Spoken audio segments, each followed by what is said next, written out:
Vous allez voir Les Nuits de Dracula, une coproduction anglo-italo-hispano-allemande réalisée en 1969 par Jess Franco avec Christopher Lee, Herbert Lom et Soledad Miranda.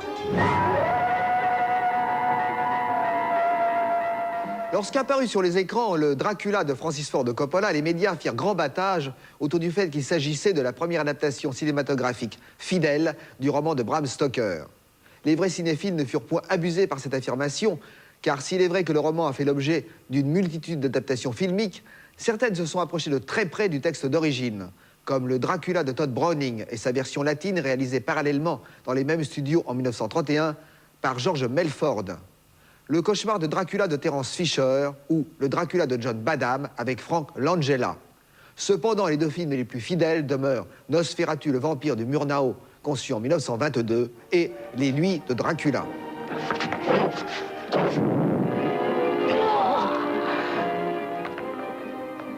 Ce film est donc la concrétisation du rêve de deux hommes désireux de voir enfin le roman de Bram Stoker porté fidèlement à l'écran.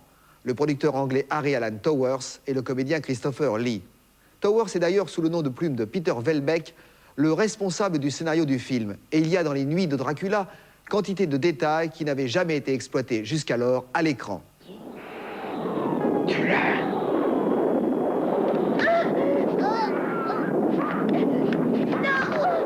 Pour incarner le comte Dracula, Jess Franco ne pouvait rêver meilleur interprète que Christopher Lee, qui, au moment du tournage, avait déjà revêtu à 4 reprises la cape du comte pour la Hammer Film, avec Le Cauchemar de Dracula, Dracula, prince des ténèbres, Dracula et les femmes, et Une messe pour Dracula. Herbert Lom incarne le docteur Van Helsing, son ennemi juré, succédant à Edward von Sloan et à Peter Cushing. Herbert Lom fut un excellent capitaine Nemo dans L'île mystérieuse de Sienfield. Il a campé le fantôme de l'opéra dans la version de Terence Fisher. Mais pour des millions de spectateurs, il demeure avant tout le commissaire Dreyfus, persécuté par Peter Sellers dans la série La Panthère Rose de Blake Edwards. Le démon Renfield, le grand amateur de mouches et d'araignées, est campé par le génial Klaus Kinski.